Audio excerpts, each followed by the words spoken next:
வணக்கம் மக்களே. இந்த வீடியோவில் நம்ம என்ன செய்தி பார்க்க போகிறோம்னா, ஜீவானந்தம் எங்கே, காட்டில் தவிக்கும் பார்கவி, ஜனனியை துரத்திய போலீஸ், எதிர்நீச்சல் சீரியல் தொடர்கிறத பற்றி தான் நம்ம இந்த வீடியோவில் விரிவாக பார்க்க போகிறோம். அதுக்கு முன்னாடி முதன்முறையாக நம்ம சேனலை ஃபஸ்ட் டைம் பார்க்குறீங்கன்னா சப்ஸ்கிரைப் பண்ணாதவங்களாம் சப்ஸ்கிரைப் பண்ணிக்கோங்க. பெல் பட்டன்ஸ் மூலமிக்கி நம்ம சேனலோட நோட்டிஃபிகேஷனை எனபிள் பண்ணிக்கோங்க.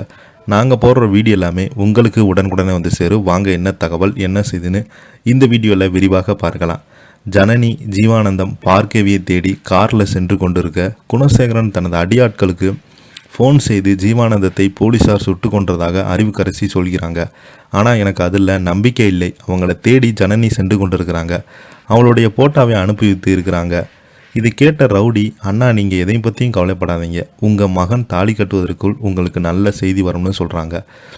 ரவுடிகள் ஜனனி ஃபோன் கேட்ட இது அதே இளநீர் கடைக்காரிடம் ஜனனி ஃபோட்டோவை காட்டி இந்த பெண்ணை பார்த்தீங்களான்னு கேட்க, அந்த கடைக்காரர் ஆமாம் இப்போ தான் அந்த பொண்ணுக்கு தண்ணீர் கொடுத்தேன், இந்த பக்கமாக தான் போனாங்கன்னு சொல்லி வேறு வழியை காட்டுறாங்க. இதையடுத்து அந்த ரவுடிகள் அந்த வழியாக சென்று விட ஜனனி வேறு வழியாக ஜீவானந்தத்தை தேடி செல்கிறாங்க. மறுபக்கம் திருமண மண்டபத்தில் வரும் மேக்கப் ஆர்டிஸ்ட் வெளியில் இருக்கும் நந்தினியை பார்த்து அக்கா எப்படி இருக்கீங்கன்னு கேட்க, நந்தினி யார் என்று தெரியாமல் புலம்புகிறாங்க.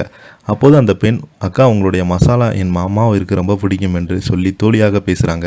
அப்போது நந்தினி தர்ஷனுக்கு நடக்க பிடிக்காதது திருமணம் குறித்து தர்ஷன் சந்தித்த ஒரு முறை பேச வேண்டும் என சொல்ல, அந்த பெண் தான் அணிந்து வந்த பர்தாவை கலட்டி நந்தினிக்கு போட்டு அவரை மேக்கப் ஆர்டிஸ்ட் என்று சொல்லி உள்ளே அழைத்து செல்கிறாங்க. ஆனால் பர்தாவில் வந்திருக்கும் நந்தினியை பார்த்து கதிருக்கும் சந்தேகம் வர அவளை குருவன பார்த்து கொண்டே இருக்கிறாங்க.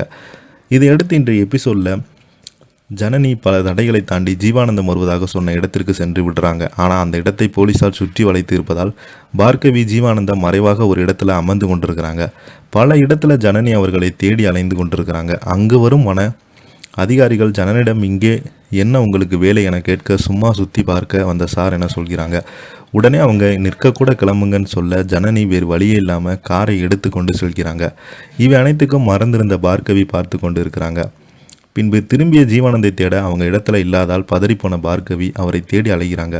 மறுபக்கம் மண்டபத்தில் பார்த்த பர்தா போட்டிருக்கும் நந்தினி தர்ஷனை தனியாக சந்தித்து அவனிடம் அனைத்து விஷயத்தையும் சொல்கிறாங்க. இதை எடுத்து என்ன நடக்க போகுதுன்னு இந்த வீடியோவில் விரிவாக பார்க்கலாம்.